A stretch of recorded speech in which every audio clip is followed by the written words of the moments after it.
Aujourd'hui, on partage nos coups de cœur manga, Heroic Fantasy. Mais Sakura, c'est Morgane et Rosalis sur la chaîne Rosalis. Allons-y.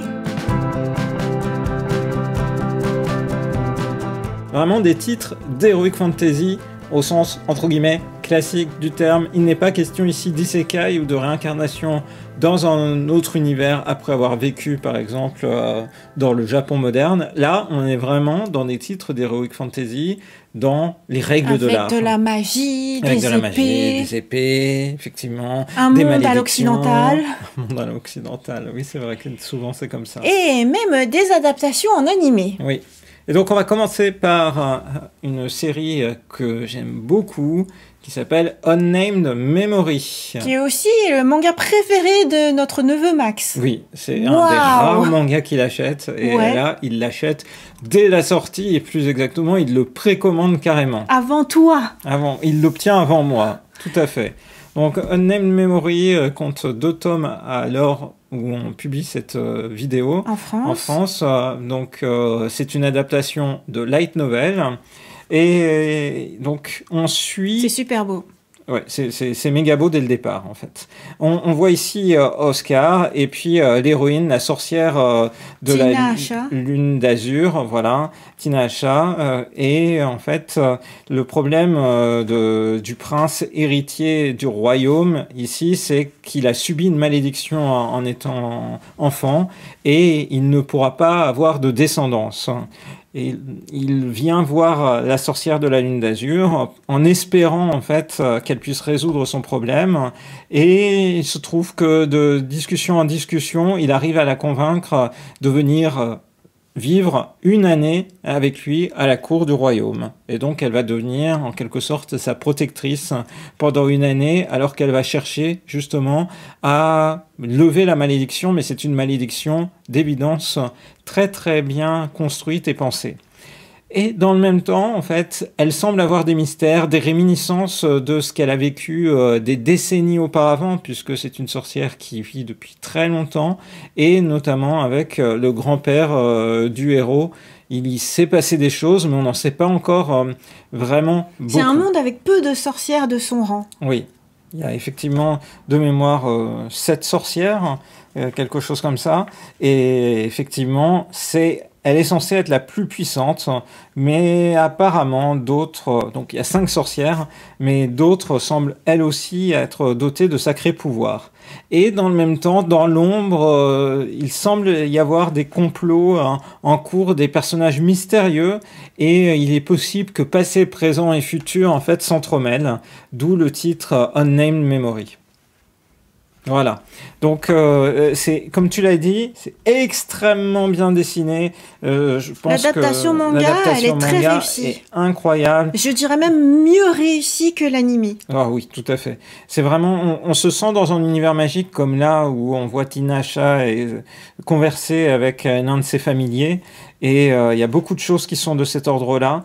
Les personnages sont très très bien fait, et dans le même temps les éléments sont très dynamiques, et c'est une adaptation qui se permet de prendre un peu le temps. Je dis ça par rapport à l'adaptation animée, en effet, parce l'animé, ça va super vite. Il y a un animé qui compte une première saison de 12 épisodes. On n'a pas encore regardé la fin de la première saison, donc je te spoil un élément, Rosalis. Parce que ça va trop vite, il y aura une deuxième saison. Ah ouais, il y a d'accord. une deuxième saison pour raconter la fin, à mon avis, puisque donc en fait... ça se passe super bien, c'est assez populaire. Je pense plutôt que dès le départ, il s'était dit, en fait, c'est rare que des light novels soient adaptés alors qu'ils sont déjà terminés. C'est le cas pour Unnamed Memory qui compte 6 tomes au Japon. La parution est aussi disponible en France, puisque là, on a mis la couverture française du light novel, donc qu'il est possible du coup de suivre ainsi. La sorcière de la Lune bleue et le roi maudit.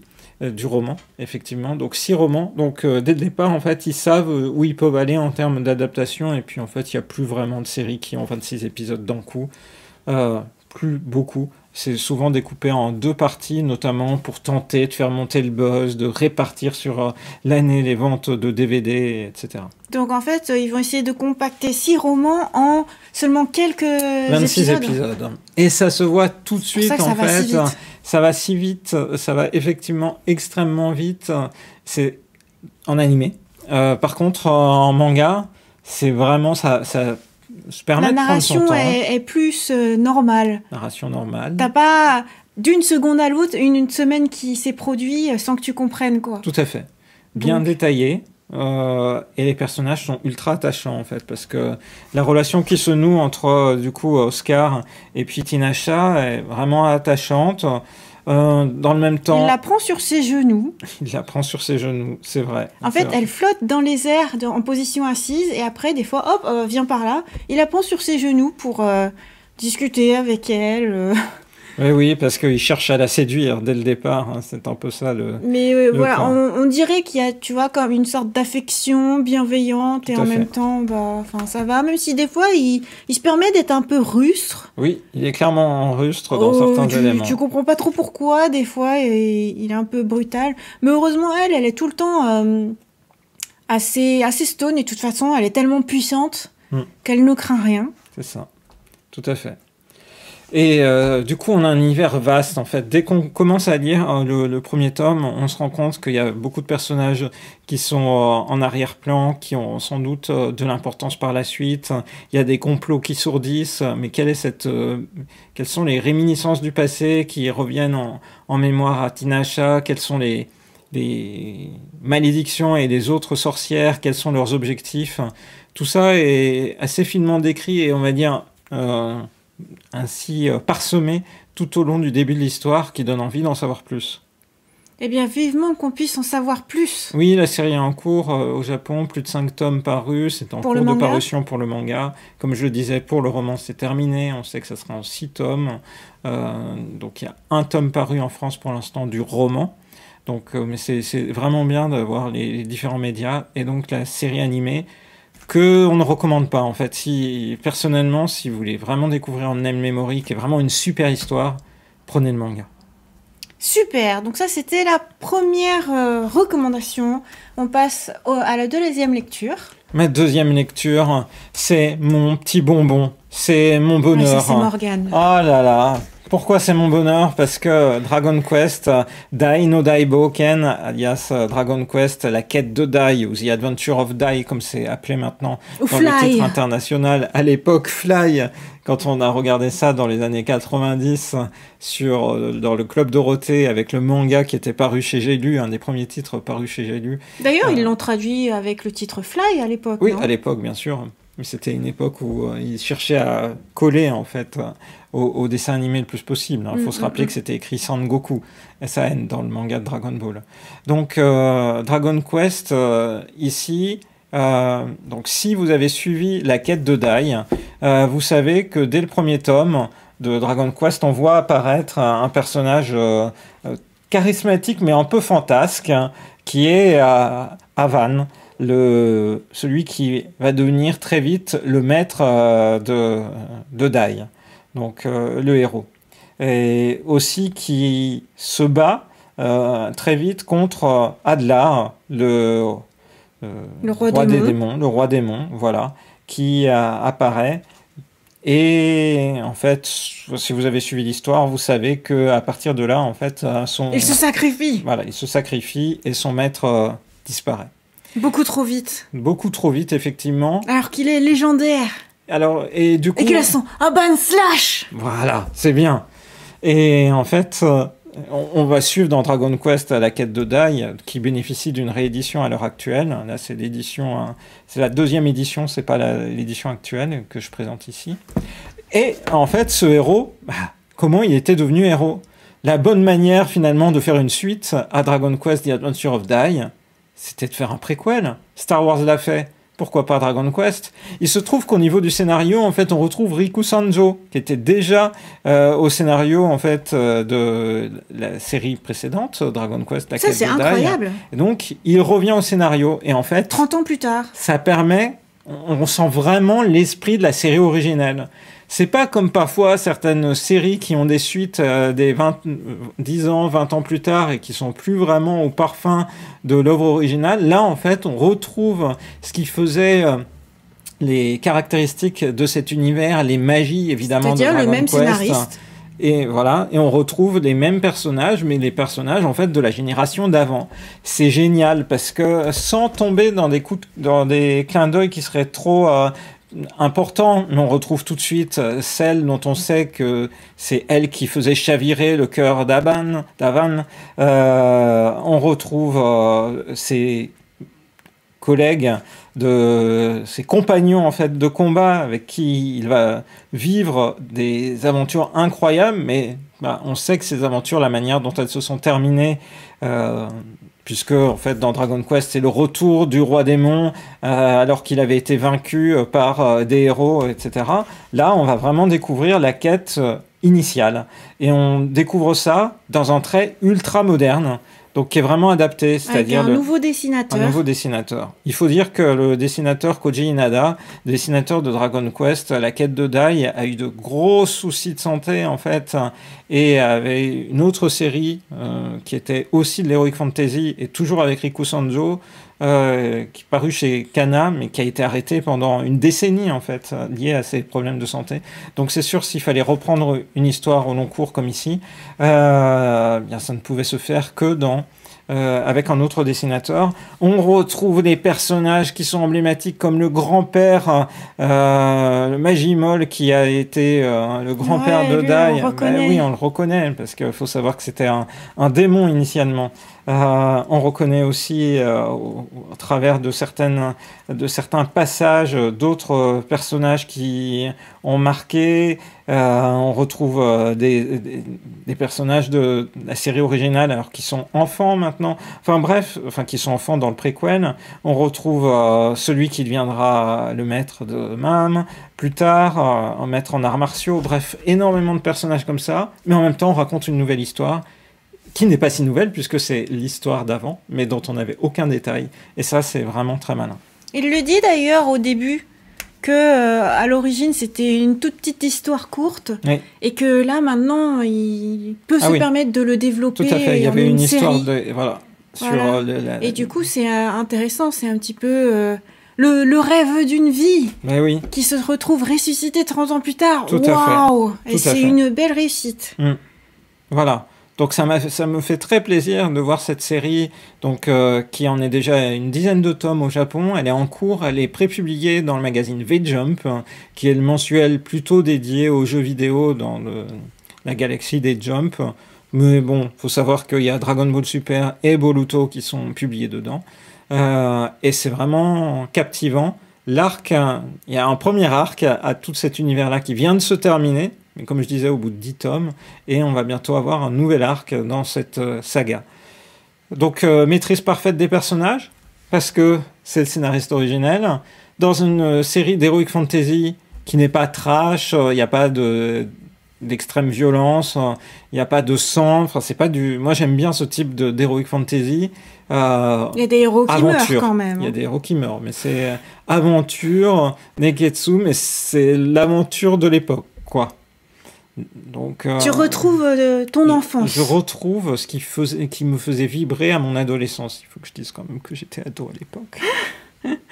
Super, alors ça c'est donc ta deuxième lecture. On passe à la troisième ? Ouais. La troisième, qui est ? La troisième, c'est Helk. Mais c'est une lecture moi, mais ça. Tout à fait, c'est toi qui l'as lu initialement. C'est toi qui me l'as fait découvrir, qui m'a dit c'est vraiment bien, et ça vaut vraiment le coup. C'est gros coup de cœur. Œuvre en 12 tomes, terminée au Japon.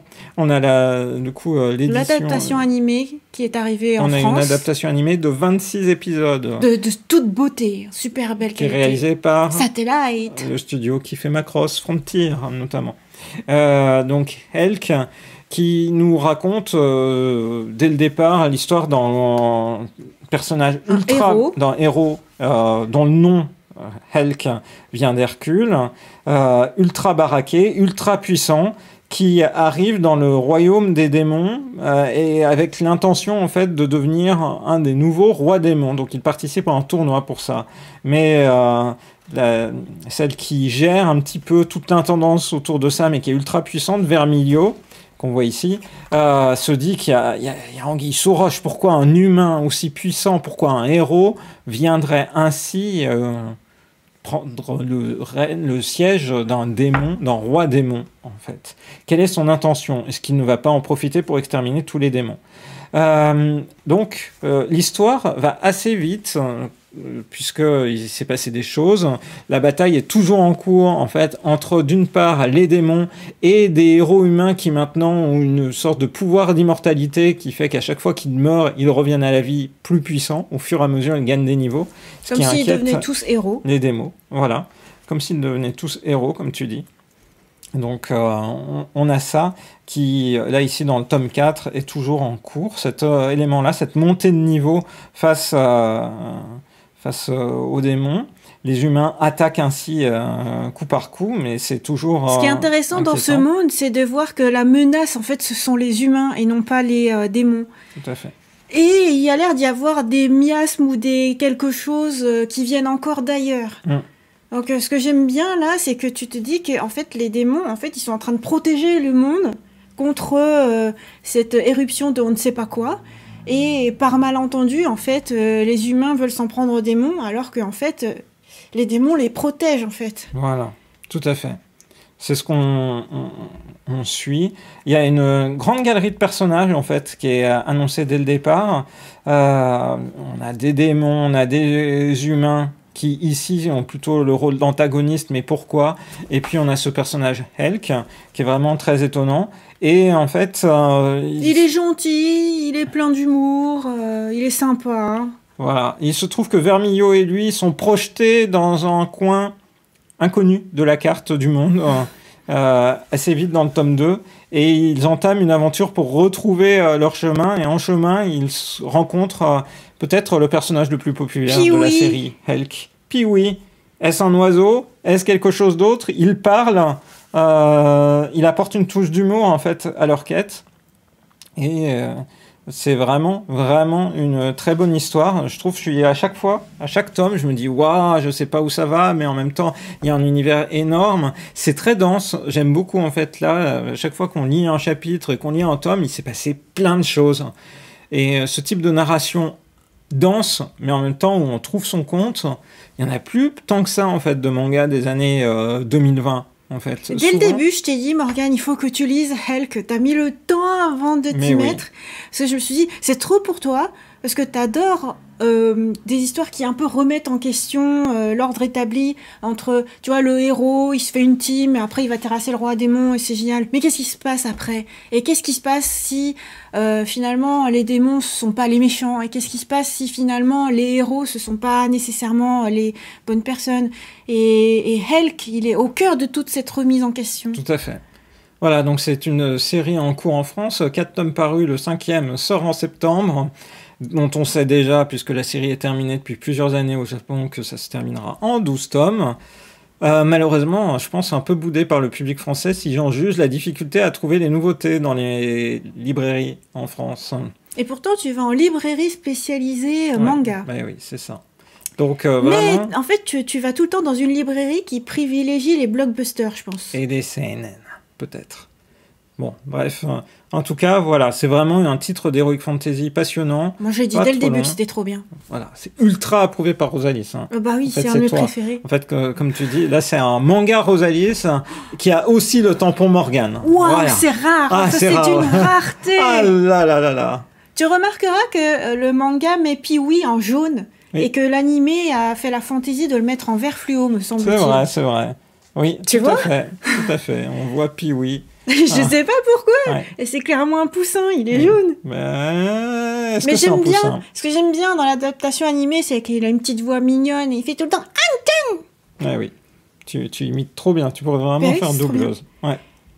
Voilà, donc 3 titres différents, mais vraiment captivants en Heroic Fantasy. Ça fait du bien parfois d'aller découvrir des récits chevaleresques, aventureux, avec de la magie. Ça fait du bien. Pourquoi ça fait du bien? Bah, je trouve ça permet un peu de nourrir son imaginaire, et puis en même temps plein de magie, plein d'éléments originaux, de découvrir d'autres univers qui n'existent pas en fait. Moi, je trouve que c'est particulièrement à la mode au Japon, là, les histoires Heroic Fantasy avec des elfes, là, tu vois, la thématique héros classique comme dans Fly. Voilà, je trouve ça revient en force, mais de folie. C'est vrai. Avec tout le temps des prismes différents, peut-être des remises en question, et c'est super intéressant. Ouais, vraiment de l'excellente Heroic Fantasy. Et évidemment, lisez Frieren. On espère que cette vidéo vous a plu. On vous donne rendez-vous à très bientôt dans une prochaine vidéo sur la chaîne de Rosalis. Bye bye. Bye bye. Bravo pour cette reprise. Ah là là, j'ai plus alors que ça fait 4 mois que t'as plus fait de chronique en fait, là-dedans, il y a des trucs qu'on avait déjà chroniqués. Mais je voulais vraiment en reparler, faire une thématique dédiée. Avec un name memory aussi, puisque je me rappelle avoir dit c'est bizarre dans la traduction en fait. Derrière, il met la sorcière de la lune d'azur. Et à l'intérieur du manga, c'est marqué que c'est la sorcière de la lune bleue, de mémoire. À l'époque, je crois, on n'avait pas regardé l'animé, non? Non, il n'y avait pas encore eu l'animé. Oui. Donc là, il y a une différence. Ouais. Voilà. Eh ben, c'est super, on va pouvoir dîner. Ah, génial.